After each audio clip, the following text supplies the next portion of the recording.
C'est à la faveur d'une conférence de presse qu'il a récemment animée que le professeur Albert Ondoosa a fait le diagnostic de l'état du pays et sa gestion par Ali Bongo Ondimba.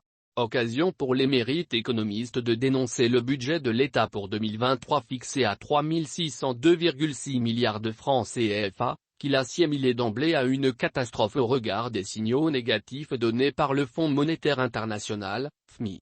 Dans sa conférence de presse animée le mardi 27 décembre dernier dont le thème était stratégie à mettre en œuvre en vue de l'alternance sans heurts au sommet de l'État en 2023, l'ancien ministre de l'Éducation nationale a pointé du doigt la loi de finances 2023 dont le budget est en hausse de 306,7 par rapport à l'année écoulée.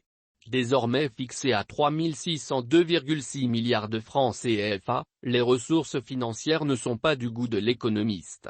À ce propos, le professeur Albert Ondoosa a soutenu qu'il est tout à fait osé d'augmenter un budget alors même que tous les indicateurs sont au rouge et que la croissance escomptée n'est pas au rendez-vous.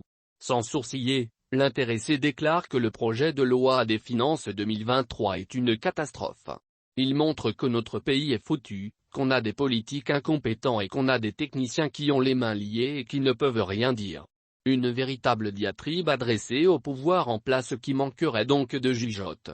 Et pour cause, le Fonds monétaire international, FMI, au mois de juillet, a fait les prévisions de l'économie mondiale. Elle a dit que 2023 serait une bonne année avec 4,1% de croissance. Ce qui est énorme. C'est sur la base des notes de ce rapport que nous avons fabriqué notre budget. On a fait notre projet de budget 2023, a-t-il martelé. Poursuivant son propos, le futur candidat à l'élection présidentielle de 2023 a tout de même fustigé l'absence de clairvoyance des autorités gabonaises au moment de faire adopter cette loi dont les prévisions ont été réajustées par le FMI. On l'a mis en circulation entre-temps, le FMI a dit que l'année 2023 sera une année morose. Le maximum de croissance, c'est 2,1. Ce qui veut dire, en termes clairs, que tout ce que nous avons fait là est à mettre à la poubelle, a indiqué le professeur Albert Ondoosa.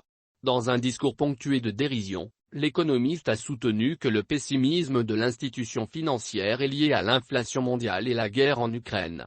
Pour lui, un gouvernement normal aurait fait automatiquement une modification, suggérant d'ores et déjà une loi de finances rectificative car la copie qui a été votée par l'Assemblée est nulle et de nul effet, a-t-il conclu.